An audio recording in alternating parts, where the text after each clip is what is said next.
The pilot, Sullivan, was coming out of the cloud bank in very bad weather. So just like 10, 15 miles southwest of Quonset, he came out of the bad weather to try to see where he was going.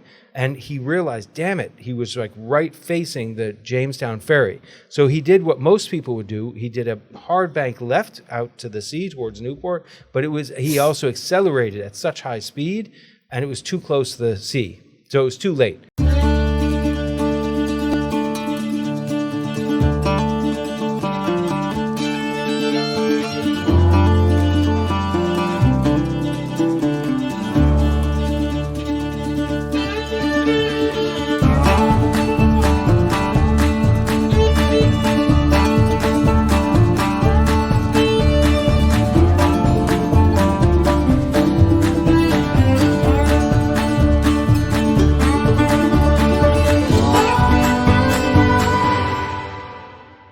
When the lights go out or the shelves run bare, most folks panic. Don't be that guy. My Patriot Supply Survival Starter Plan gives you real food, sealed to last 25 years. Toss a kit in the closet or the truck, and you're all set. Get 10% off at preparewithcumberlandunfiltered.com and be ready before the next storm hits. Welcome to Cumberland Unfiltered Podcast, coming to you from Cumberland Tavern Studio. You got it. I'm your host, Caleb, and tonight we have Mr. Brad. Nacho. And as always, Jason. Yes, sir. And then tonight at the table, we've got a man who doesn't just study history. He hunts it down in archives, ship logs, and the ocean floor. He's tracked lost World War II aircraft, uncovered crash sites from the Bahamas to Cumberland, literally to Cumberland, and written over 45 books along the way, from Nazi U-boats to Rhode Island wreckage. If it went down, he'll probably find it and tell you who was on board. Author, historian, the crash sleuth himself, Eric Wiberg. Welcome to the show, Eric. Thank you, Caleb. Thanks for coming and embracing us with your stories. I figured after the week we've had, we need a nice, chill story night. And I've heard that you are really good at telling stories. But before we get started, though, I wanted to set the stage, man. This is a tavern. We do salutes at the tavern. Or what do they call it? What is it called? Cheers? Cheers. That's what I meant. Yeah, we do cheers. So before we get into it, here's to curiosity, grit, and going where records don't. Cheers. Cheers. Cheers. Cheers. And Jason can't cheers with us because I wasn't told there was going to be a cheers. You weren't prepared for that? No. You're supposed to be prepared for everything. You know the show is like unfiltered. Unpredictable. Unpredictable. Anyway, Eric. You can have my Coke, Jason. Oh, man. So most people read the articles, and then they just move on. Eric's the guy who reads it. He finds the map, tracks down the crash, and sometimes dives in after it. That's who we got at the table tonight. So let's just get into it, Eric. What got you into this? Does that make sense? Thanks, Caleb. It's a real honor to be here, Jason and Brad. So when I was a kid, we found a plane, and that really, started it. It was upside down. It had some wheels. I was like 12 years old, and we had like a rowboat pretty much. And I thought, what the hell is a plane doing here? There are trains in the Bahamas on the reef. But my dad was really into history, and we had a European hotel in the Caribbean with a lot of Germans and Luxembourg and all kinds of French, mostly Germans. And so we saw a lot of injured guys too. This is in the 70s, so they were still like World War II injured. Yeah. And so it was very interesting. My English neighbor had he had like a hole in his side that you could put your finger in. Like it was a weird shape. I guess the bullet went through and took out the outside of the skin, so it was just. It was very unusual. Where do we go? So you saw a plane go down, like you saw a plane crash? No, we saw it. At first, we saw it sitting there, and that was a World War II plane. It was just sitting there upside down. But later that was in the early 70s before it got crazy. In the late 70s, early 80s, the drug stuff went crazy. Yeah. So planes were dropping out of the sky every day. In the Bahamas. My mom and my mother saw a plane during a cocktail party on the beach, like just get forced into the water. And the guy swam ashore with his dog. Yeah. Oh, and they're like Jesus. drinking cocktails, and this guy's wading ashore with like a bundle of Coke and a dog. And That's one hell of a party. yeah. Say he was Way ready. to kick it off, you know? And so that's how it started, really. And then we found a hospital near our home, and with all the vials that they had used, because they put the hospital between the two airfields with open windows on a hill. How old were you? I was about 15 by that point. So this started your path. Yeah, and this is critical. The drug trade was starting to corrupt like young kids as well, because you were finding boats and finding planes and finding all this. It was easy money. It was very dangerous. So my mom sent us to America to be safe from the corruption. It wasn't that I was going to get shot. It was that you were going to get corrupted by thinking your life is solved by finding one bail, right? One bag of coke. Yeah, and so you would, and I'll never forget seeing a guy getting arrested, and he's a fisherman, no education, just hanging out on his own, and he had thrown the party to end all parties, took over the whole penthouse, the biggest hotel, and just partied until the money ran out because of a bale of marijuana, coke that he found. And then the cops are like, the party's over, buddy. He was back on his boat, and they arrested him. Wow. So we went to Eagle Brook in Deerfield, Massachusetts to escape that. And then I went to school in Rhode Island because there was a sailboat from my school, St. George's, that would sail in the Bahamas, and it was full of young women, that were students. And I thought, I want to go to that school. So that's how What was I the got name of that sailboat? Geronimo, St. George. I heard Jason of a wants to school go in there. Rhode Island on an island, and I said, I want to go there. So Geronimo, isn't that the name of the sailing boat in Newport they Yeah. do the tours on? Yeah, okay. That's the one I was on. Yeah. Ah, okay. So I actually worked on it. So I never, didn't seem fair to take a trip to the Bahamas if I'm from Bahamas. So I would just, visit and work and refit the boat and stuff. I always had work, anytime I needed money, I just go varnish. So Nice, yeah. you used to sell boats, didn't you? Yeah, from Mallorca, Spain. Really? Yeah, my ex-father-in-law was he was a yacht builder in Mallorca. The brand was called Mayabca, Mallorquin Yacht and Boat Constructors Association was the acronym. It's an acronym. And we brought a bunch over here, and we started selling them, doing all the boat shows. And they had a lot of teak, a lot of wood, so I'm very familiar with the varnish guys that come up from the Bahamas. Not many of them had your pigmentation. But they would But you're come not up. originally from the Bahamas. Go ahead. I'm sorry. No, so and then we started getting that off the ground 2004, and then in 2007 they deployed me again to Afghanistan. So I kind of wrapped it up. And when I came back, I was like, I can't keep doing this. I don't want to invest all that money again and just to get deployed again. So we just kind of said, we'll sell what we have here, and then I went back full time for the military. Did you stop in the Azores? Or? No, Or we Canaries? the Seven Seas, the old oil tankers so the oil tankers are yeah. double hulled, right? So what they do is they take old oil tankers, they cut out the middle, but the double hulled, they can pump water in them, and then they open up one end, so they pump it submerges. Submerges it, Yeah, yeah. you bring your boat on, and then they tie it off, and then they have welders go in and they weld the stanchions underneath them to hold the boats up, and they're underwater welders, divers. And then you leave, and then they pump the water out, and your boat's on like boat stands under the water. And then when you bring it to where it's going, the divers go in, they cut the stands out. You're still tied in, and then one at a time you come off the boat, and so that's how they come over. There's another. Actually, that was dock hoist. I'm sorry, dock hoist. Seven Seas. I think they put them on the deck. Dock hoist is the ones that you drive it in. Did you follow that? Yeah, I've seen it. It's amazing. Yeah, yeah. They deliver it to I didn't Newport follow. too. Did you follow it? So they Kind deliver. of. I'm not really sure. Yeah. So it's Who are you putting on the boat? when you put the boat on a boat. Boat on the boat. Yeah. So he didn't follow Okay. it. Yeah. He didn't follow it. That's what I the thought boat. he was saying, You'll but have I'm to go like, back later and I'm listen. like, wait a minute. You put the boat on the boat. So unfortunately for me, they come in from Palma, Mallorca. They go to Fort Lauderdale. They don't go to Newport. Although dock hoist does come to Newport. So I got a boat taken off. I had to go down to Fort Lauderdale, take the boat off of the ship, and then have it transported up here. One of them I brought up the ICW. That was an adventure. But yeah. So anyway, that's it. That's my boat experience. So you didn't start off in the Bahamas, I started off in the Bahamas. but I mean, you weren't born there. My mom flew us to the States to be born because she was American. So my dad fled to the Bahamas.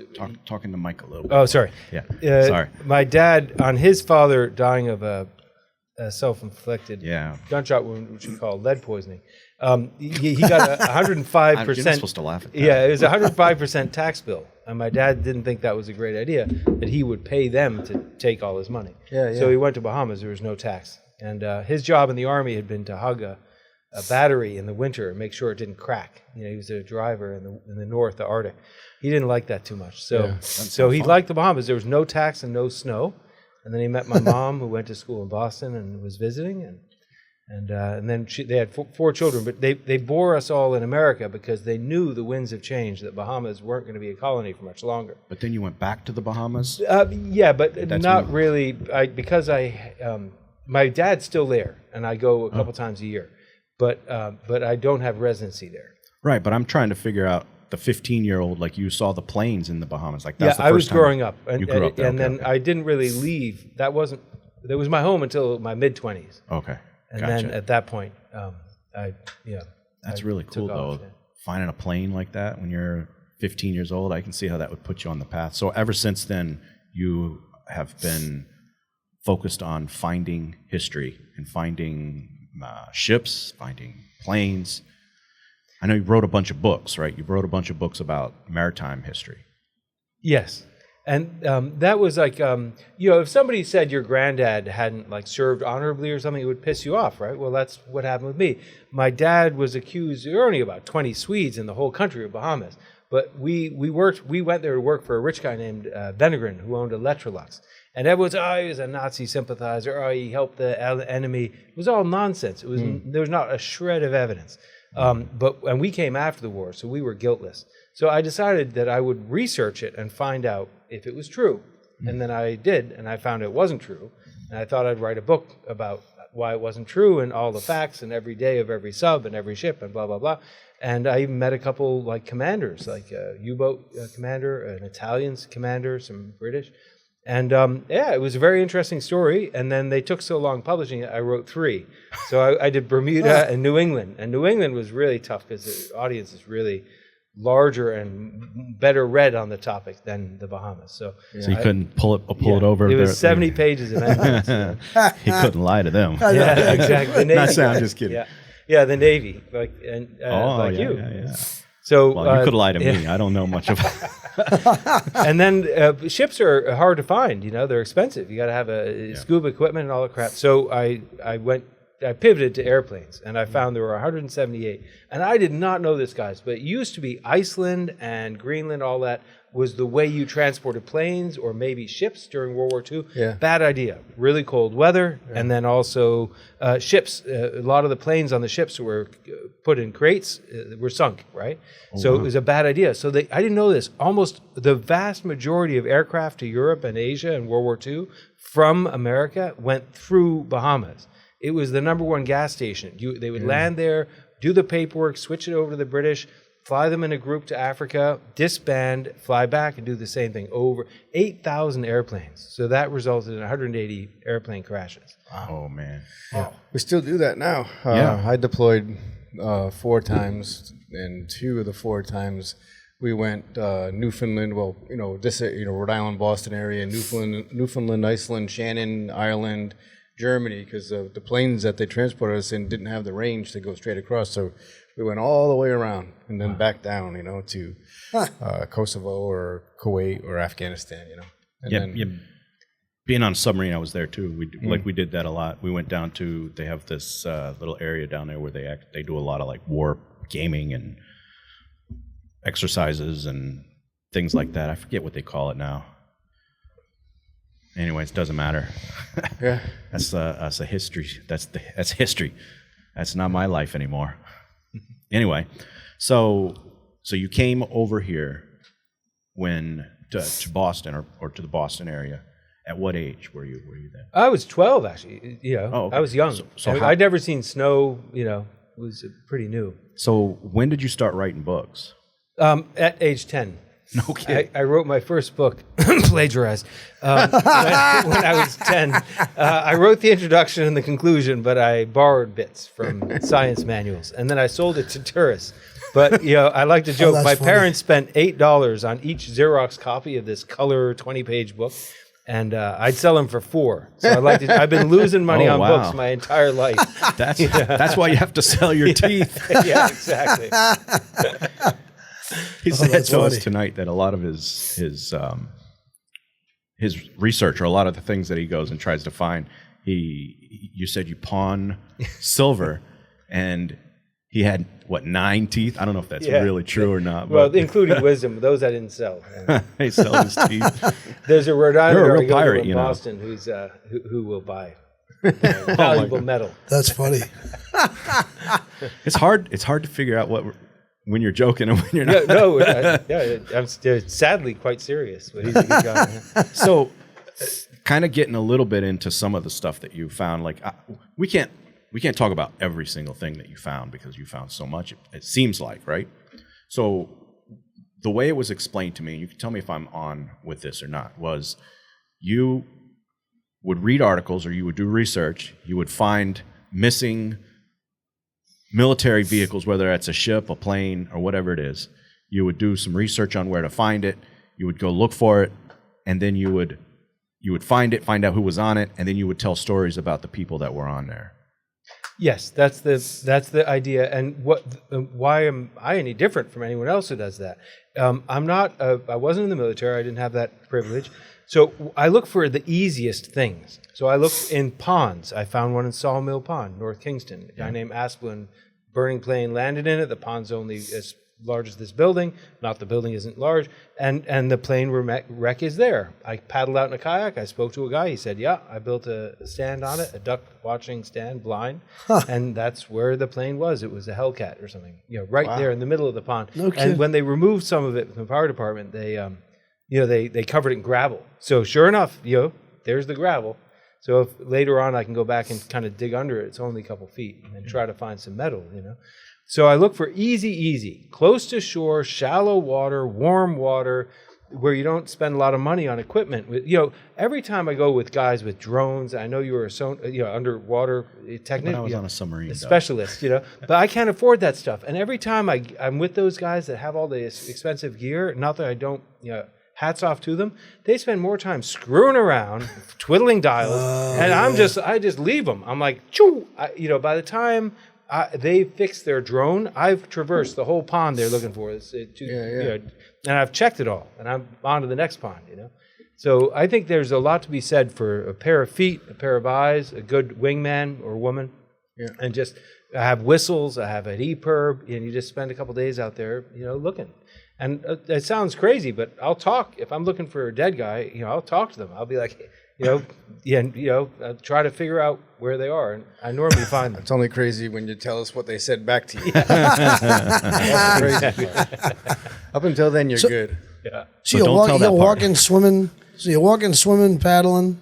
Yep. And how do you find something under the water? Like, are you using like a hook or something? Or is it, Well, in the Bahamas, it's easy because it's you can see, yeah, probably. because you can see. And then Jamestown, I tried without, with just a kayak, and it didn't work. You spend more time worrying. Now, a pond, I found a plane in the first 40 minutes.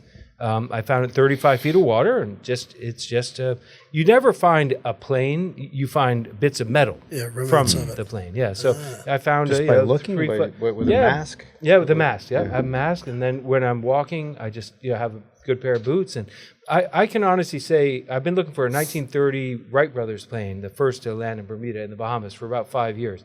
And I can honestly say that there was, in a 3 square mile area, there were only 2 bits of metal. One was a fisherman's battery, and another was a survey post from the geological. And I found both of those pieces of metal with my raw eyes. No metal detector or anything. So if you're used to looking for anomalies, you see stuff others don't. Yeah. So you kind of did that for us here in Cumberland, right? Didn't you? So you I mean, obviously you didn't write any books or do any research, but when you knew you were coming to Cumberland, you started looking up news on airplanes that have crashed in Cumberland. You actually found a few. I couldn't believe it. I thought it was, I could, because you didn't know this until now, but I actually drove past here about a week ago, so I would get to the right building, and I wouldn't be He was lost. stalking us. And so I wasn't. It was the Cologne, Caleb. So, but I looked on Abbotsfield Road, and I looked at Diamond. That's and, horse piss. Hey, Jason's not wrong.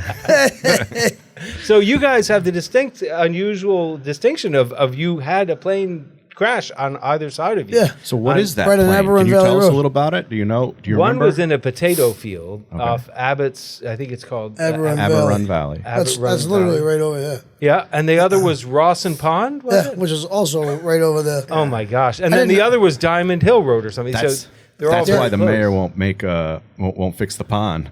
There's a 'Cause plane there's in a there. plane in it. The plane is still in it? In the pond? I doubt it. They would have scraped it up most. of it Because at that pond's time. was only 2 or 3 feet deep. Now Oh, it's like and I 6 didn't know. inches. I didn't know we had an airport in Cumberland. So apparently we had an airport in Berkeley, Cumberland, which is right down there, like off of Martin Street. That's the Berkeley area. So if that's the only thing that we get out of the show, at least you taught Brad something. Someone with a metal detector can find just a little piece of metal like this. Yes, show show us something- that. I mean, this is just a little piece of metal, but it's possibly 400 years old. All their farm implements were lost. Can we take it out of the plastic? Yeah, or- sure, go for it. wanna put it It in hasn't front been of the tested camera. yet. So a bunch of guys in Bermuda, men and women, because they wanted to form a new world. So it could be Okanay. Yeah, so they packed up all their anvils, front of that all their camera behind you. spades, all their implements for a society. Does he have to switch it? Sorry. No, that's the right camera. And the ship sank. Oh, that is right. And only one. So when somebody said, there are two facts about this that are unusual. It was called the William. The guy's name was William Sale, and he was 3 governors: governor of Bermuda, Bahamas, and South Carolina. But what's unusual is 1, nobody's found the ship since. But 2, everyone looks out on the reef where it's far away. But you study it over and over, and you realize only 1 person was killed. Yeah. Now.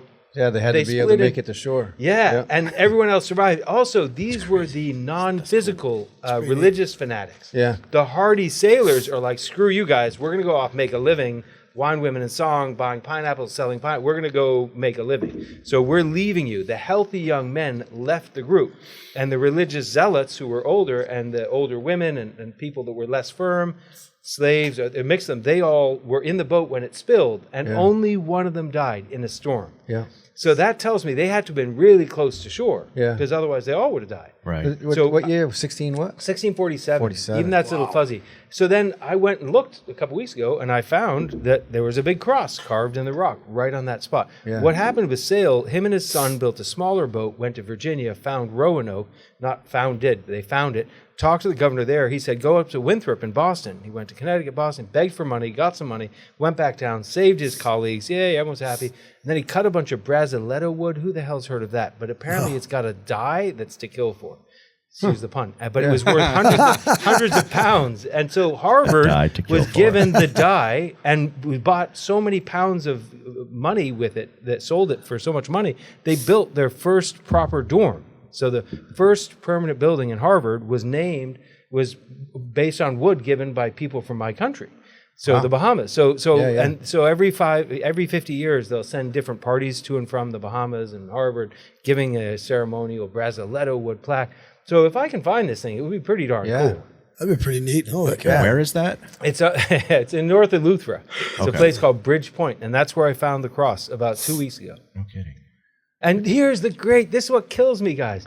Nobody's freaking bothered. Everyone's like, oh, nobody's found that wreck. Yeah. Nobody found it. Well, that's because they haven't tried. Like, who's tried? Who went out there, you know? And that cross you found was totally random. It's not like a sightseeing thing. No, or it's just carved in. No, it's a farming area for the locals, and no, it was very hard to get to it. We had to go through a lot of bushes, and then we found a lot of bloody clothes. We handed it to the police. Oh, man. And he said, I think that was a whole different story. Oh, jeez. But it Well, I was don't a think we hard want to hear place. about that one. It was why you ended up here. wasn't from a sheep. Yeah. That's how you end up over here. Jeez Louise, man. Hiding in Terminal E. So the plane that was on Abbott Run Road, that was a P-47C Thundercat, you said. That's right. Yeah. And that was King was the pilot, I think. Yeah, And William King. And your source was the bulletin, the evening bulletin, Plane clipped the trees. Plane landed in the potato field. And the farmer sued the plane. That's what I was just going to say. Is that what happened? In 1930, a farmer smacked into a tomato field in Cumberland and was sued and established one of the first cases of liability for damaging a field with an airplane. And, they've been doing it in balloons and stuff for a while. But Yeah. I don't know how you prevent it. I mean, if you're a farmer, go to his field. Yeah. Her field. Yeah, exactly. It's only potatoes. Go That's crazy. It's going to go off the rails. So that must have been out of Quonset, I would imagine, back then, right? Yeah, the 1930 was the case that they won. So they reestablished. But a lot of them were coming from a base, Squantum, which is now Boston Scientific, up in Neponset.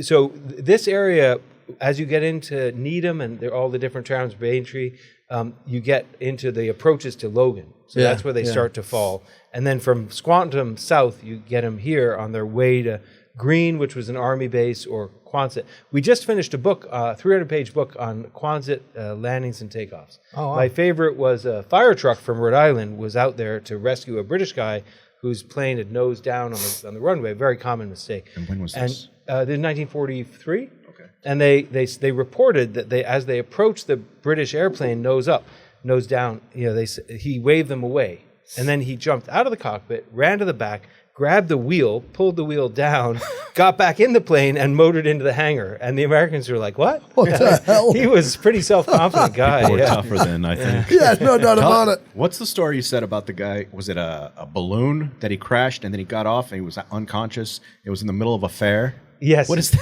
In 1907, everything had an angle. So like they were recruiting after World War I with the acrobatics and stuff. So this guy in 1907 was promoting balloon flight to children at a summer fair, and he lost control of the balloon as it was taking off. He hardly got 50 feet off the ground, and he whacked into something and was unconscious, completely laid out on a stone wall. And the organizers, he woke up about 2 hours later, and the organizers said, you're done. Take a nap. And he said, no, I want to go back. I want to, let me entertain the kids. I just took a 2-hour nap. I need another nap. That's funny. That's funny back then, though. The guy knocks himself out for 2 hours. They leave him right in the grass. Just leave him there. And then he wakes up in the same spot 2 hours later. How'd they get here? But there's a true story. A little girl named Louise Moody, and this is in Seekonk, I think, and two flights, and one of the pilots it was before the war, and one of the pilots was coming in to a field, and he noticed that Louise Moody was on the wall. So he yelled at her, out of the way, girl, get out of the way. She's only about 8. And she saw him, and instead of freezing, she rolled off the wall, and his wheel hit the wall where she was sitting. And he crashed in the field, and 5,000 people went to see his wreck. In 1919, he was in the Seekonk area. It was a big deal. But he saved the girl's life. I mean, and one of the things I love is the first guy to land at Rockaway Beach in New York is a very crowded urban area. The first guy to land there in World War II out of the Grumman factory when the engines failed all the time, So he lands on the beach. Smart thing to do. Mm-hmm. He killed people. He killed kids. And he lived. So he was traumatized. Obviously, it was a horrible thing to do. So from then on, when they lost power off Rockaway, they landed in the water right near the beach. And the dads would go and rescue the pilots. That takes a village, right? Neat. Yeah. Takes a village. So you've been, before the show, you were like pulling out article after article after article. It got a little overwhelming, to be honest. But that's how you write your books, right? Like that's how you find the planes. So what is your process, though? Like what is your process? Like, lead us through that. I like to, for me, since you asked, in order to finish a book, I talk a lot. When I go silent towards the end of a project, my girlfriend knows, she's a writer. She knows that I'm finishing the book because I'm crying. If the subject matter doesn't move me emotionally, some people like to get angry, I guess, or whatever, jealous, I don't know.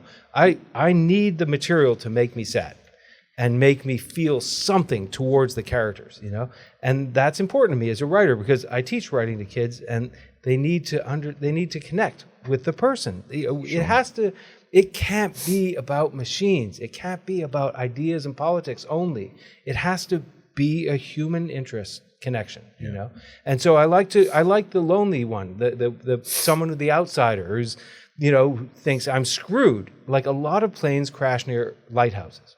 Why? They want to be found. Even if they die, they want to be found. It's a human impulse. In the Bahamas, the last lighthouse before you go to Dominican Republic or Puerto Rico and Borican, they had 5 aircraft crashes almost because everyone wanted to crash there. It was the PLE, Pilots Limited Endurance plane. It was the last stop where they might be found. Because you go beyond that, you drown, that's it. You're in the ocean, no one's going to find you. That is it. So I found a plane in the pond right at the base of the lighthouse. And my guide was really pissed off because we had enough for 3 days of camping. The boat went 20 miles offshore to a lighthouse. We're there. 8 minutes into the landing, we find the plane, and he's pissed because he wanted 3 days' pay, and he was only getting half a day. So we're going home. Click, click, click. All done. You didn't have to sell any teeth on that trip. Exactly. Put it back in. So, but the process though, like I understand the human connection to writing, and I mean, obviously, if it's going to cause emotion in your for you, it most likely will cause emotion for someone else, and that's usually the good writing, the good books to read.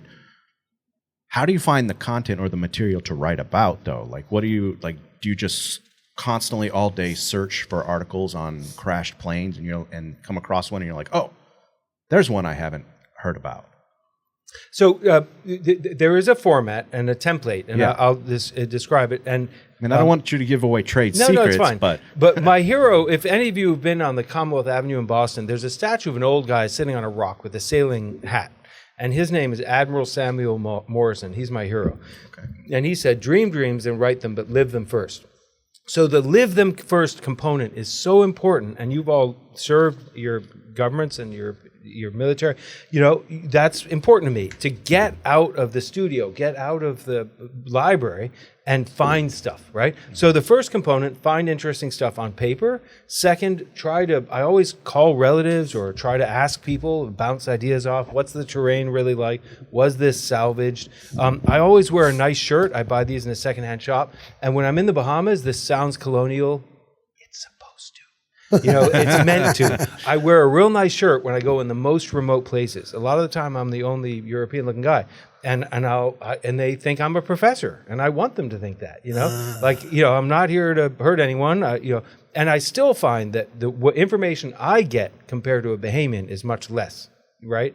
The local witnesses are always more open with the local. Sure. But to answer your question, come up with good material. For right now, I'm working on a book called The New England Aviation. So it would be warplanes lost and found in New England. Okay. So I would need at least 20 wrecks. One of mine was in Cumberland, Massachusetts. I was driving through and I saw my colleague Jim Ignasher keeps a database called New England Aviation History, and he's a former state trooper in Rhode Island, and he's a diver, and he made a database of all these accidents. So when you're driving through, if you have time, you can say, oh, Cumberland, I wonder if there's a plane there. And it's all alphabetical. Cumberland, 1944. So I pulled over, I acted lost. Old men who are farmers are attracted to people who are lost because they want to mansplain, which is exactly what I wanted. I knew damn well where I was. But I was, oh, thank you, sir. You ever heard of that plane? Oh, yeah, we used to take the ammo off that plane. It's behind the wall on Smith's farm. And I said, I'll go there now. Oh, no, you don't want to go to Smith's farm. You want to go to Rogers' farm because that's where we hid the ammo. Oh, my God. I'm like, really? Where? In the barn. It's collapsed now, but you'll find it. So you go to the barn, it's collapsed, you find the bullets. So you have a template, you have the research, you have the kind of scouting the site, which is where I am now here in Rhode Island. I'm in Connecticut Island on my third trip scouting a new site and talking to locals. There's a mobile home park there, and I found a gentleman who was in the Seabees who's offered to help us. And so that's really great. He wore the POW MIA shirt, which I thought was a really good signal. I offered to help him, so establishing a little bit of trust. And then you do the hard part in a way, which is writing. But the 3 steps are the research, testing the research, finding something if you can. But even if you don't find something, you meet people, you engage with folks. One of the most moving, you were in the Army? Mm-hmm. Yeah. One of the most moving moments I had was on the same trip in Williamstown. There's an airstrip there for the military. And I was going in at night. The same old farmer had sent me to an area. And he introduced me. He said, an Army friend of mine can help you. So this gentleman from the Army who was 60, let me onto his property. His wife was a nurse, and her sons had found the dead people from the plane. So I went into the bush, but I screwed up. It was dark. It was late, and I had all my equipment, and I'm like lights and whistles, and I'm going in there, and something was wrong. Something was wrong. I was just getting into the forest, and I looked behind, and he was on the thing, and he was saluting me. Now, if there's someone in the world that doesn't deserve to be saluted, it's me. But he thought it was worth doing that, and I was really honored and touched by that. Wow. So you never know what happens. You never know. Wow. That's crazy. Yeah. Did you write a book about that? No, I haven't, because I haven't found enough in New England. A lot of people here, and they found most of it. Well, obviously it makes you emotional. They didn't find the one you have here, the Jamestown one. That's what you're talking about, Cumberland Island? Yeah. And, with the guy down there, yeah. So we were going to, so that is something that we wanted to talk about at some point in this conversation is this, the forgotten crash, right?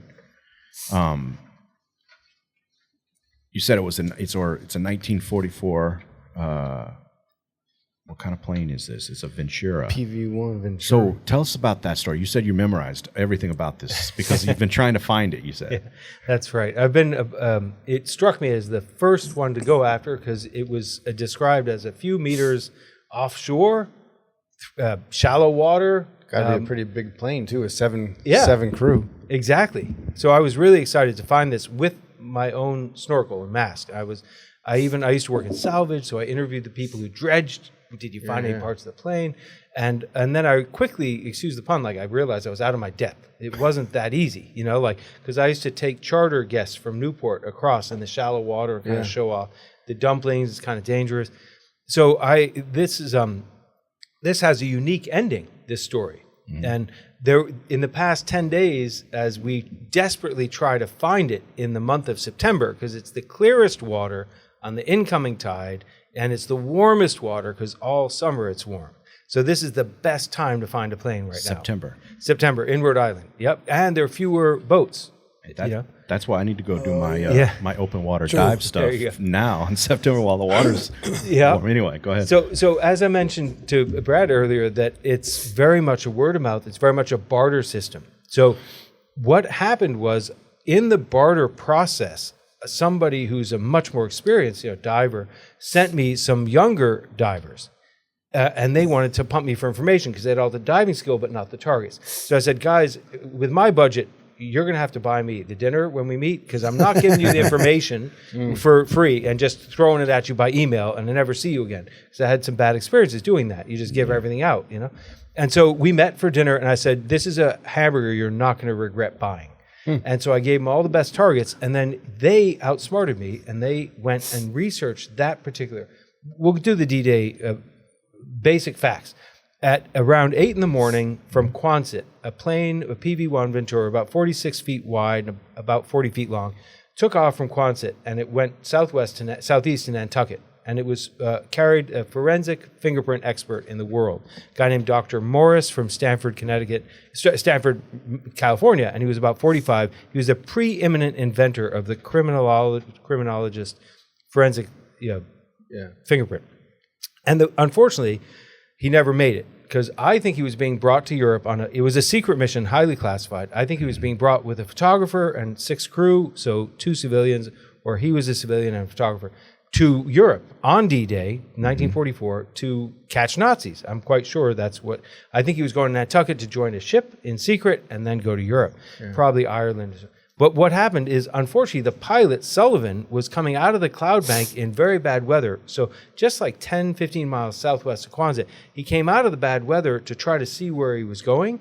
And he realized, damn it, he was right facing the Jamestown ferry. So he did what most people would do. He did a hard bank left out to the sea towards Newport, but he also accelerated at such high speed, and it was too close to the sea. So it was too late. So he sealed their fate by accelerating too quickly, and they say that it blew up before it even hit the water. The plane broke up. Either way, when it hit the water, it fell into 3 parts. Now that should have made me quite aware. Immediately, 2 bodies floated up, and the men that were working at a nearby shipyard, not the ferry yard, the shipyard, they put out in little open boats, good New England boatsmen, and they pulled the 2 bodies ashore, and we know which ones they were, and they were taken to Quonset. But the Navy had a problem now. They got 6 important flyers in shallow water near shore that are trapped underwater. So they sent a boat out there, and they retrieved the bodies, and I got the death certificates, which is pretty hard to get, from Quonset, and they said, look, they're 500 yards from shore. So you see, it went from 200 yards, which was doable, to now 500, and then they started saying 500 from the dumplings. That's way out of my budget. I can't go that deep. So to answer your question, me and the younger divers were so excited to go out and find this plane, prove everyone wrong, and make a point, right? I went out there on sonar, didn't find anything, so we eliminated all the... They found a Providence Journal article saying that half the plane had been salvaged. So this was devastating, and it made me look horrible. And that was recently. We found that last week. So the engine was salvaged, the landing gear was salvaged, the wing was salvaged. So I'm thinking, well, shit, what are we going to find? What's left there? Yeah, so now the young guys are disheartened, and now we got to find a boat. None of us can afford a boat. You know, it's all getting worse and worse. And then there was another plane we found that was lost between Newport and the Dumplings. So I thought, well, maybe you go for the deeper one and go a little bit on the other one. So we decided to hell with it. And what happened next, without giving too much detail, 4 airplanes, this is a sad story, 4 planes from the Army took off from TF Green, Hillsborough, but it was the Hillsborough, in February 11th, 1943. And those were going on Saturday, which is the 20th, and this will air a day after. So by the time it airs, you'll know whether we found it. But what happened is the 4 planes left, and nobody knew... They didn't have authority to authorize 4 men to take off on a P-47 Thunderbolt. So a guy named Sim, without the authority, thought he overheard someone in authority say it was good enough weather. Well, it wasn't. Yeah. And they didn't have their instrument ratings. I'm not a pilot. All 4 of them crashed. 4 circled the aircraft a couple times. On the 4th round, 1 of them was missing. So 1 guy died within 5 minutes. Another guy hit the Cranston Railway Yard for the Pacific Line and disintegrated. They found his body. Another guy landed west of Jamestown in the vicinity of Fort Getty, and another was east in Fort Wetherill. The east, they found the body and the plane immediately, but they never recovered it. Yeah. The west has never been found. They were supposed to find it, but ice prevented them. It was February. And about 3 days into the attempted salvage through the ice, they got an emergency call in New York saying, all hands on deck, get your asses down to New York, drop what you're doing. And so it never got, it got marked, but it never got found. So we're hoping to find that. That would be the first plane ever that had human remains. I've never had a plane with human remains. So you're thinking, you're going to go to try to find the other pieces of in a couple days, in a few hours, in Saturday, on Saturday, and then hope to get an update. You were saying, so this that's why I was in the mobile home looking for a boat. Today. This is going to air on Monday. Yeah, on Monday. What is the date? The 22nd, I think it is. Yeah. You also said something at the beginning of this episode before we started that you might. A little tipsy there, aren't you? No, I'm just kidding. He's not drinking. So that you're saying that the globe might actually follow you. Now that is correct, and I am getting a bit ahead of myself. Am I not supposed to say that? No, it's fine. No, it's fine. But I mean, I prefer to act, and first, and then talk about it after. But I've had a bit of a dry spell. It's been difficult to find the 1930 plane, and that's expensive in the Bahamas. So the last one I found was John's Pond. My in-laws moved there, and I wanted to prove my worth. So my girlfriend's parents, her dad was in the Navy in Vietnam, so I swam in a pond, found a plane, and it made it to the local paper. No kidding. So yes, we hope that with my first ever scuba dive volunteer team, that they will find it on Saturday, and if they don't, I'm sure they'll go back on Sunday. And if they don't find it, there's always the other one that you said that you were going to try to find. That's true. In the dumplings, yes. Yeah. And so I won't call the globe if we don't find it. Okay. But the Oh, Globe okay. introduced me to the gentleman that side scan sonared the dumplings. So the field of donors and contributors just gets bigger and bigger, including yourselves. Like, you know, like if you can find, have people find parts of planes in Cumberland, that's fantastic. Or at that, in the Taunton River, there was one too. So divers, they go underwater with like a metal detector or something, like an underwater metal detector, or how does that work? Are they just visually? I think just visually. I think they go right to the bottom because all the planes stuff is on the bottom. Yeah. So speaking of that, people listening in Cumberland around the Rawson Pond area. I know. The one you said, the Rawson Pond, it says here was a F-86 Sabre. So that was a jet from 1951. They clipped each other at 24,000 feet, and the debris rained down across Rawson Pond and Whipple Road. And it said bullets exploded, caused grass fires. 2 pilots parachuted to safety, so there's no bodies in that one.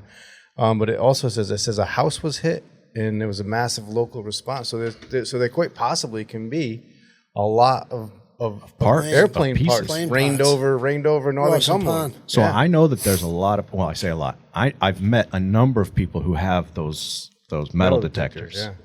And if they Now that Rawson Pond is drained, that would be the perfect time. Now's the time to go look for it. could walk out there, Oh yeah, man, that's so cool. that's pretty neat. Yeah. Y'all want to go try? I don't have a metal detector. Dick's Sporting Goods. $50. As I say, yeah. Y'all are all talk. No, I'm just kidding. So the Jamestown, the Forgotten Crash. Hopefully you find it this weekend. And hopefully the Globe will cover it. And then Monday, this episode will drop. And then everybody can comment and tell us what they thought, what they think, and so on and so forth. You know how it works. Anyway, so tell us a little bit about, is everybody all right? Y'all need to take a break, or are you good? I'm good. Everybody good. All right, so moving on. The tools of the trade. You were telling us earlier, you don't really have money for the tools of the trade, so you do it the old-fashioned way. Tell us some experience, some experiences that you had doing it that way. Does that make sense what I'm saying? Yeah, of course. I only own, my main asset is a Nissan Xterra that I bought in Bridgewater when my Audi blew up, you know. So that's a good vehicle. You know, it's got all the stuff that's smelly and muddy you put on the roof, you know. I was meeting a relative of a victim in Niagara. She came down from Canada. I went up to Niagara. And she pointed that my waders had mosquitoes growing in them, like they were flying out, you know. So you want to air that stuff out on the roof. But I think it's just like hard walking. I like to, I joke in a way, but that I work stuff out in my mind by looking. So I do just a lot of walking, you know. So good pair of shoes. Good pair of shoes, exactly. And I don't always want, you know, company. You know, it's nice to have some time to see some new areas and terrain. And the downside is if you don't have a signal and you find something and you can't, you know, share it. Yeah. Also, sometimes you get surprised, like a river or a creek that's dangerous, and then you just worry.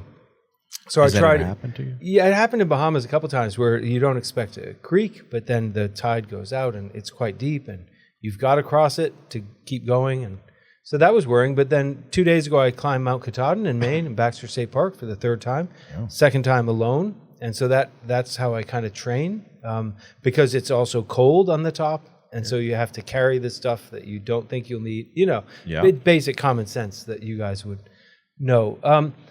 But I think the biggest strength is the willpower, you know, to keep looking. And then also we had a rule in being a captain, which I was starting at age 23 on a boat, is knowing when to stop. You know, I think that's the most important thing, is the person knows their limits. Because that's the one you don't want to be with, is someone who just doesn't know the pause button, you know. So I was on I'm not going to say where, but I was on a mission, and this is probably the most scared that I've ever been whenever I was at sea. You guys don't mind me telling the story, do you? No. Can we stop you? Yeah, if you want to. If you want to, you know what? I'll keep moving. I'm just kidding. I'm just kidding. I want to hear the story. So I was a fathometer operator, and we were doing a mission where we were taking pictures of a coastline. I'm not going to say which coastline, even though it's been quite a while now. I don't want to You never know. You know what I'm saying? So the job was to get as close as we could and traverse parallel to the shoreline and just take high res pics to send back to SOCOM for entry, for them to do like entry tactics and whatnot. I was standing fathometer. Now, when you're standing fathometer, there are a few signals or a few warnings that you have. You have your yellow sounding, which means that the water depth that shows on the fathometer doesn't match the charts. Then you say you yellow sounding, they stop, they reevaluate where they're at, so on. There's different protocols to it. Red sounding means you're about to run aground. Like it doesn't match, but you're about to run aground, and it's kind of like a hard stop back. There's the protocols. So the captain of our boat was, I feel on this day, he was trying to be a little bit of a cowboy, and he wanted to get the very best pictures that he could possibly get. Now, the area that we were was very populated with fishermen, tons of wooden boats everywhere. Periscope depth for a submarine it's only like 60 feet under the water, right? So something that size could be spotted at 60 feet under the water. You could see the shadows. You could see. You know what I'm saying? It's not like you're hidden. But if a plane flew, now we start approaching to the shoreline. I see the shore is coming up on the fathometer, coming closer and closer. I yell yellow sounding because we were in a yellow sounding area, and he said reset yellow sounding to such and such depth, and he just kept going. He just kept going. Now, when a submarine is in danger, their first reaction is to go deep. Like if they're spotted or if they feel like they might be spotted, not in danger, but if they feel like they might be spotted, they go deep. By the time he finally said, stop calling the sound, because I was every like 10 yards, I was yelling, yellow sounding. And he was like, finally, all right, okay, I can see it. Stop calling yellow sounding. So I stopped. By the time he stopped the boat and started driving parallel to the shoreline, we were like, there was 30 feet of water beneath us. Jeez. So that sounds like a lot. Yeah, but when you're in a submarine, that's not a lot. That's a big-ass boat, yeah. And it was broad daylight. There was no going deep. He got his pictures. They didn't realize we were there. But that was the most scared I've ever been. On board I thought for sure we were going to run aground. I thought for sure pirates were coming to pick us up, and we were done for. Anyway, sorry, I didn't mean to go off on that. How tall is the submarine? How many feet from the bottom of it to the top sides? So we are 60 feet under the water from the top, 30 feet underneath us. So it's 30 feet high. At least, yeah, at least 33 feet. So from the conning tower, top of the conning tower to the bottom of the belly, 33 of the feet, hull of the boat. Yeah. Wow. So you had less it's 55 water on feet from the top of the sail. Yeah. To the bottom of the keel is 55. So you were in less than half the depth of the height. There was no diving. You couldn't go deep. You couldn't go deep. Anywhere. But he got his pictures. I mean, it's a good outcome, right? Anyway, I just went down. Sorry, I didn't mean to that's fine. That was interesting. and that kind of tells us a little bit about how you get to find them at a century later. You know, you would have come found me. Cowboy captains, and hot shot pilots and cowboy captains are contributors to that. Not the sole contributors, but contributors. So you don't use. Have you ever used sonar equipment? You said earlier that you did. My colleague and I did, and he donated it. It was very generous. And but we were both staring at this screen, and we almost hit a boat that was carrying passengers because we weren't paying attention. So it was unnerving. And then we didn't find anything, which is probably my fault because we should have been looking further out.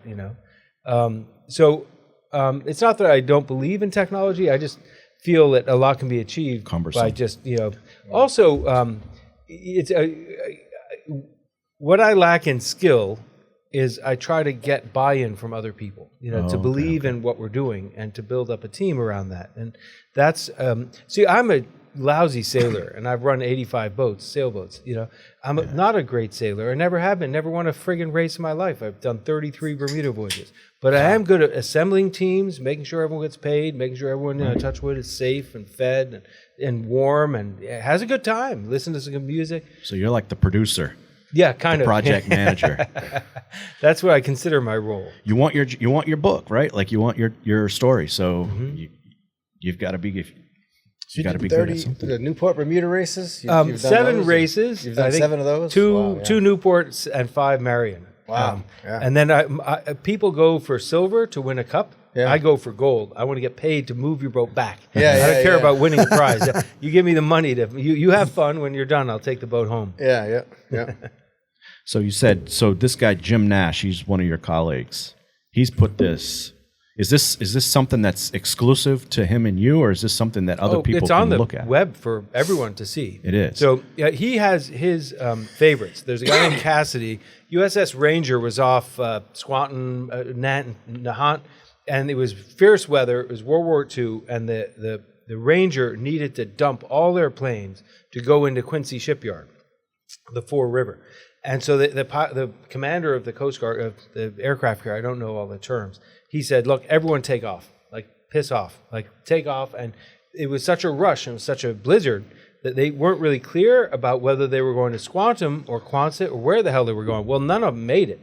I mean, one crashed off North Attleboro. They crashed all throughout New England, and some of them are still not found. They just crashed at sea and never found. But one of them was named Cassidy, and Jim Nash really wants to find Cassidy. That's his, and he was last seen, I believe, off Woonsocket in the afternoon, about 4 p.m. on the day of this mishap. Crash, yeah, right. And a student heard the plane droning, heading west. And so we've been looking in ponds. That's why we looked in every body, of all of the coroner reports, try to match this poor man with what happened, So That's crazy. Yeah, so before you were saying that some of these pilots might have been recovered, just had been assumed to be fishermen, washed up on shore, had assumed to be fishermen, didn't have anybody claim the body, so they were put in what do they call those, paupers' graves or potter's lots?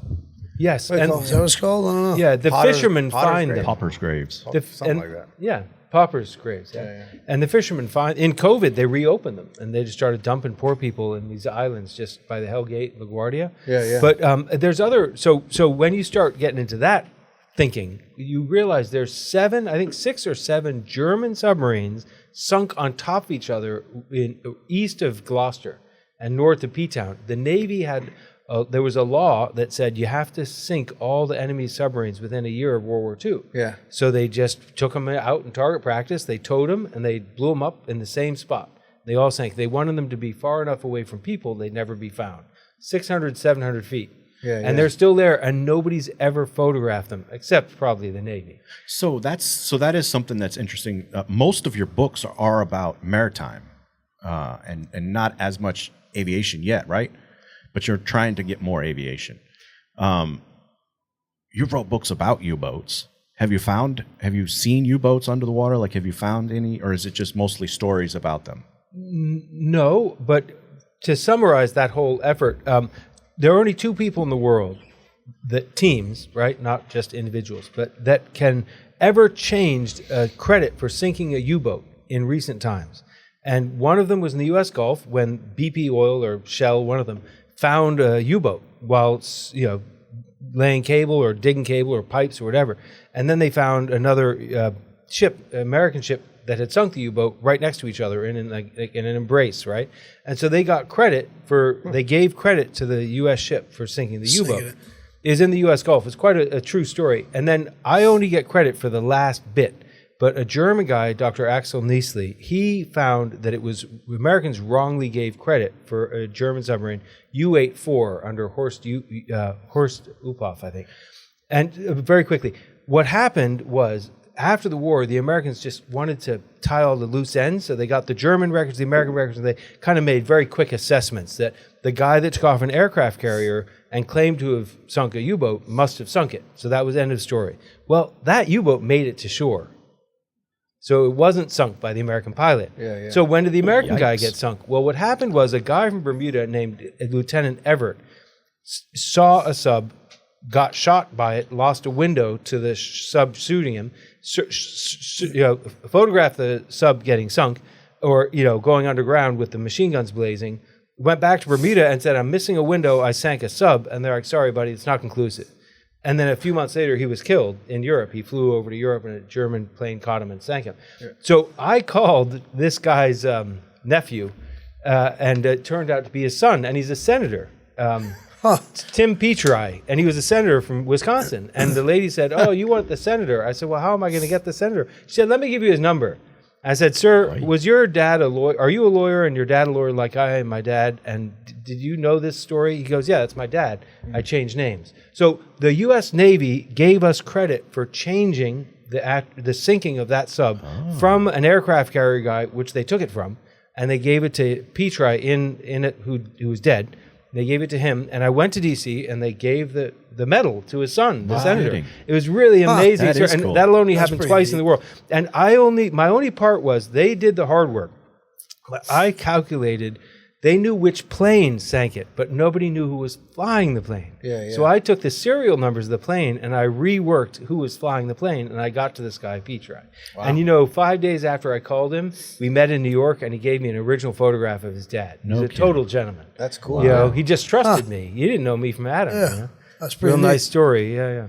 Yeah, so that kind of goes a little bit into the why. Why do you do this, right? Is because of the people. It's not necessarily the machines. It's to tell the stories of the people that were on the machines, or the people that, and that is a great story to I don't know, give credit to. I don't know. That's kind of cool. I think it's cool. Only in the past 5 years, every single moment of every German submarine in World War II is now translated for free in English. The only time that's happened. It wasn't like that when I started. Yeah. So what you can find, this is amazing. You find photos of lifeboats where they're the last one to ever take them alive, but you also find finding lifeboats where the Germans are very good record keepers.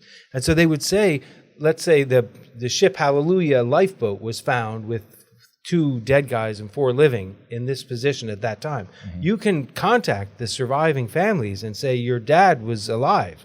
Like, your dad made it for another 2 weeks, and he was seen in the ocean, based on the U-boat's observations, Oh, good. There were a lot of lifeboats floating around. Yeah.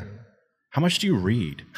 I haven't finished a book in a long time. No, but I'm talking about like material. Like, you have to read a lot of articles, a lot of like reports. And where do you find it? 'Cause I'm assuming the stuff's not online. You find this stuff in libraries, like old school? Quonset, the records are all in Providence College. They're amazing. They have every sneeze that happened at Quonset. They have all the hospital, the building, the photos, Quonset Development Corp., all those guys, the CV Museum, a guy named Jack Spangle I just learned about. But the other thing is NARA, which is National Archives and Record Administration. Oh, okay. I once rented a car and visited there for 2 days. It's not easy to navigate. I'm just being polite here. So when they used to have to write a letter saying, "Could you please answer my question?" Of course, 2 years later. So now they have a bunch of defectors who left National Records, and they started their own website, Fold 3, like the military flag, and they will produce. And when you find a record there, it'll say which number you are to have found the record, and a lot of times you're the 3rd, the 7th, the 1st, the 9th, the 200th, but you're one of very few people that ever found that record. And this is something you might like. Passenger manifests. When someone immigrates to America, they on a ship or an airplane, even recently, they tell you, if on a ship, they would say your height, your companions, how much money you have, what tattoos you have, what your skin color is, because they racially categorize. I mean, there's a lot of personal information. And if you're a mariner, Like I got a mariner license for being in the Liberian Seaman's book, you know, to go on ships. Yep. And they had scar across the right knee. That's in case my body's found in Right, a harbor, yeah. drunk, Yeah, you know. Yeah. So all these records of passenger manifests, I learned how my great-grandfather died on a flight, you know, because it was the problem with his liver, and the flight diverted back to Ireland. But all of that stuff's in a passenger manifest. Wow. So, how much of this information do you provide to companies like Ancestry.com or things like that? Because those are really cool things to find if you're doing like a tree, like a family tree search. Because I know I've done my family tree, and my great-great-great-great-great-grandfather, I have to count because he went back, Abraham Minson, he was born in May 1776, and about 30 days before he passed away, he bought this 40-acre piece of land. And I was only able to know that because I went on Ancestry, and they had all of the original documents. Do you provide stuff like that? I mostly receive, you know, receive, but what I gotcha. do is I go I go to grave sites and I take pictures. And my hero, Sam Morrison, I go to his grave, which is impossible to find in the winter because the snow is flat. But I maintain that grave, but I take pictures of all the cemeteries I go to, and that goes to Find a Grave, and that gets shared. Oh, I've heard and a of lot Find of a people Grave. thank me because you just take the picture. I'm too lazy to spell out every single letter, but other people will do that. You take the pictures, take the panorama, submit it. In World War II, a lot of pilots would show off before they went to Europe, and they'd buzz their home or their cars, and it didn't end well. You know, Right. in a lot of cases, they died like close to home. So those are other cases that are very, you know. They weren't as good at navigating. Yeah. No, It's not like the movie Pearl Harbor, is it? no. No. Yeah, I've heard of Found of Grave. I actually was going to do that at one point, and there's a setting that you can actually set up to get notifications. So if you're in an area, you can do like a geolocation area, and if you're near a specific grave and a location comes in to request an image, you can go there to that grave and find that stone. Oh, no take kidding. a picture of it, and it gets uploaded to the archives. Little quick footnote: most people don't know this. Ancestry is owned by the Mormons, and I study the Mormon organization, and it's extremely important to them to prove ancestry because that's how they prove their own identity. Yeah. And so they own and they buy databases. So my friends have benefited because they have collected databases and sold them. But they're really the best. I think there were some issues there with the 22andMe or 23andMe. The blood samples. yeah, that's right. They were buying that, I think. Yeah, the information, people's information, right? Yeah. What we just found out? That's how they found was it the Mangione? That's how they found him, was through 23andMe did they DNA. really? I think it was Mangione that they found that. I think I just didn't heard know that. Yeah, he was in court today. I know that. I know that was. He was, one but of the but things. that's how they found him, was through a 23andMe. They subpoenaed the data and got it. And anyway, so just to kind of like bring this to a soft end, right? The reason that you do this, number one, you were young, you found this plane and it fascinated you, and you wrote your first book at 10, right? You like to tell people stories, and something that we talked about when we first got on the phone, right? You wanted to try to create, and first off, like, we wanted to do it around the Jamestown crash that they actually salvaged already. So it's probably not possible to do the thing that you were wanting to do, but you were wanting to include people into this. Because since you don't have the research or the backing, or not research, but the finances and the backing to do a lot of the searches that you want to do, you wanted to try to do a collective sort of search and have people go find these things and then let you know where they're at so that you could try to go look yourself in those areas. Based off of what you're saying, there's a lot of these things that people could go do. So we don't need to like narrow it down to that one in Jamestown, right? There are thousands. I think every few miles there's a plane crash, whether it's been removed or not. And I believe the team building and I once spoke to a gentleman that we did a little video of looking around Hopkinton for some fighters. And he said, well, we didn't find it. What do you think? Like, you got pretty beat up. And I said, I made a friend. I made a buddy, you know, Right. like we don't stay in touch. But my attitude is very positive. Like, it's a great way to like get out and try to and influence people. I try to inspire younger people too. I'm a parent. And get out and get wet, get dirty, get cut, you know. right. I mean, they love me in the clinic, the urgent care in Charlestown. I've been because I'm always coming with some weird shit. You know, I got this tropical disease, and I got my eye is limping, and you know all this stuff. They're like, oh, I was wondering what was wrong with your face when you came in. No, I'm just kidding. There's that movie Dogs of War, and his doctor's like, you can't keep doing this, buddy. You know? But I think it's fun. You know, everyone needs a hobby. I mean, I like to joke. People are like, so you went from U-boats to airplanes. What do you do next? You know, I joke like bonsai trees, you know. Are you? Who knows? That's breaking news, right? Breaking news. So you want people to be sleuths in their own town, pretty much. Yeah. And share it, though. Don't just so if I you couldn't go. believe how many crashes happened here in Cumberland. Yeah, that's what I'm saying.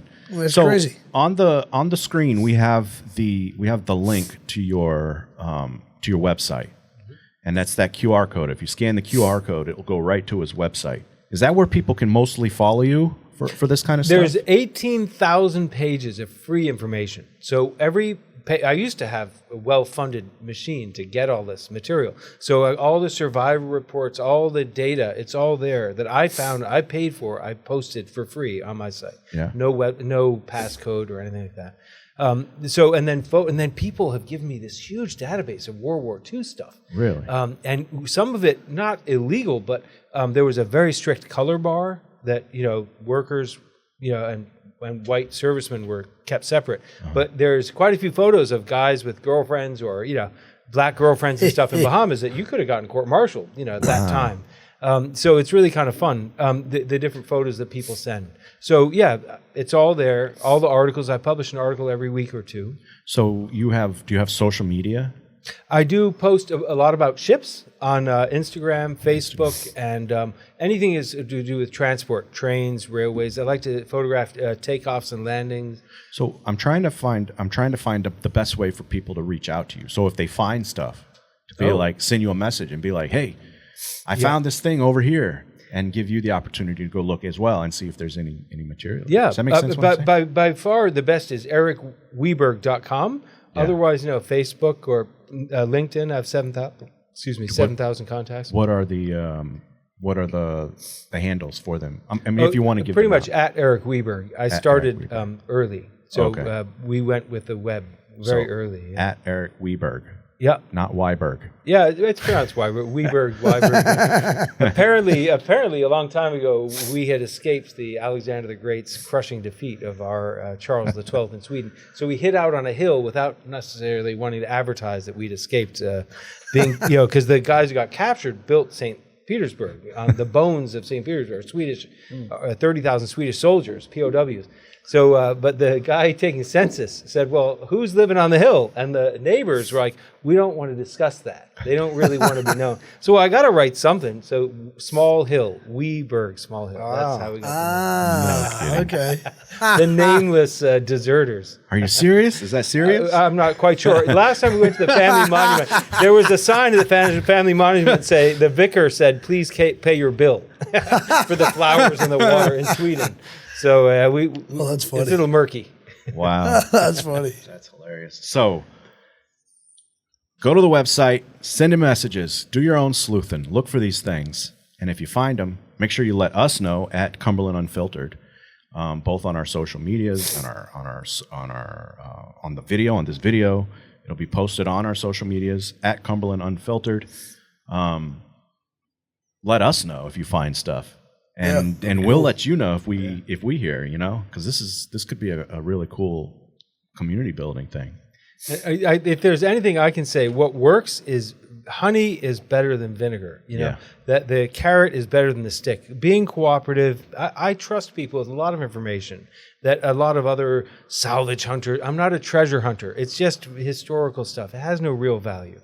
It's stories, is what it is. The pieces of metal represent stories. It has, you can't sell that, you know? You can't. So that's what I find. You tell your family, you involve your friends. Someone's going to be interested in this stuff. Whatever it is, gardening, automobiles, sports, whatever. It's incredible. That's pretty neat. Yeah, that is true. I mean, there are a lot, because I'm surprised, because a lot of researchers will be so hush. Like, they'll be so like, I'm not telling you. You know, I'm going to go find it myself they want to first. find it. Because they want the fame, They want right? the They fame. want, and then they want to like sell They that, want the that recognition of it. information to like museums. But I like what you do, because you try to include everybody in it. It's kind of a, what do they call it? The open source sleuthing. And you don't have to tell most people not to spend 4 days in a mosquito-ridden swamp by yourself. They're not in a rush. This is true. I don't think my There's wife no would line. let me do that. I would love to do it, but I don't think she would let me. My wife. She won't let me go anywhere for 4 days. Anyway. Alrighty, so go to ericwiberg.com, or you can scan the barcode that is on the screen in just a minute, and look him up on social media at Eric Wiberg, and let's make this a cool experiment. Yeah. Alrighty. I like it. Anything else you guys want to add? No, thanks for coming on the show. It was pretty cool. Yeah, we really do It was appreciate it. It's educational. incredible Yeah. stories. Thank you, Brad. Thank you, Caleb. And thank Yeah. you, Jason. Yeah. 100%. I mean, I was, On the edge of my seat the whole time. I'm going to go get a metal detector and hit Rawson Pond. Before they fill it in. Find a F86 piece, There you go. And put it in your collection. All right. That's all we have tonight. Go to Cumberland Unfiltered on YouTube, on Facebook, and subscribe, like, share, comment. That's a wrap.